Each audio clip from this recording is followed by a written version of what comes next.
There are two types of things that you need to be able to calculate with a normal distribution. The first is you need to be able to find probabilities of your variable being greater than, less than, or between two numbers. The other type of calculation that you need to be able to do is to calculate the value that has a particular probability associated with it. So, for example, suppose you want to describe the values that make up the smallest 2% of the standard normal distribution. So what that is we're trying to find the cutoff value, so what z-value in the table gives us a probability of 0.02. So we'll go to the table and we're going to look for the value that is closest to 0.02. And so if you look, 0.020 and 0.0197 are the two values that we see that are closest to 0.02.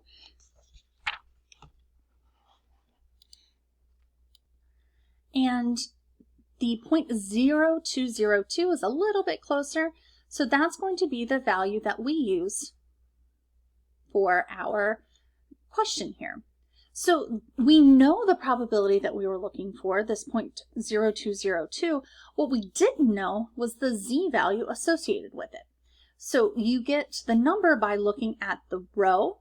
And so this was in the negative 2.0 row.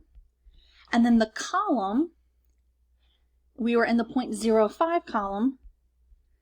And so we get the first two digits there on the left, and then we get the last digit in the column. Now, what if instead we were looking for the largest 5%? So you have to do a little bit here before you can actually look in the table, because the table is always giving you the area to the left. And here we want the largest 5%. So we're looking up here for this 5% up at the top. But the table doesn't have the values given to the right. So instead, we want to find the corresponding value for the smallest 95%.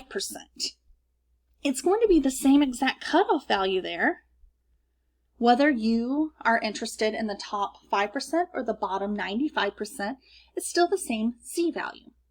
And by looking at the smallest value, so the smallest 95 here, we'll get the value that's given in the table. So we look in the positive values and we look for the value closest to 0.95.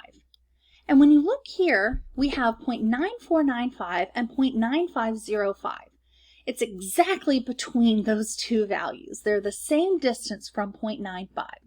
So what we can do is we can actually average these two values together if we'd like. And we'll do the average of 1.64 and 1.65. The value that's between those two values is 1.645.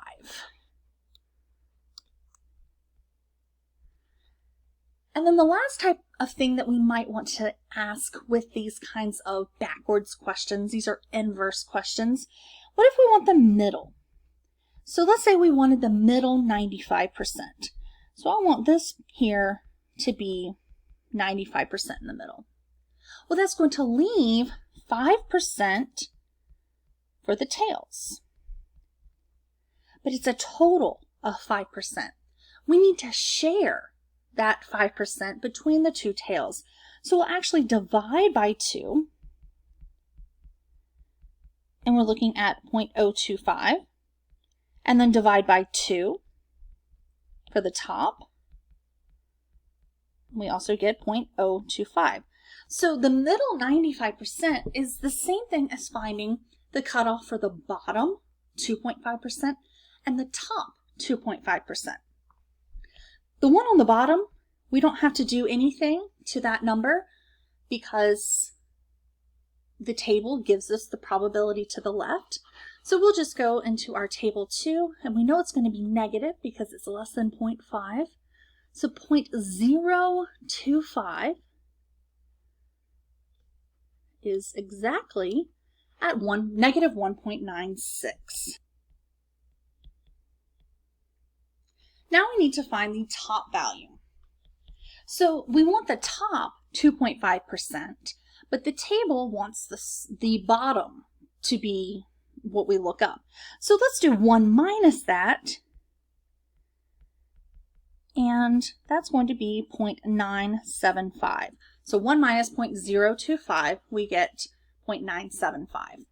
So we go to our table, and we're going to look at the positive values, and you'll learn that there's symmetry on this table. And since negative 1.96 was the bottom 2.5%, positive 1.96 is going to be that top 2.5%.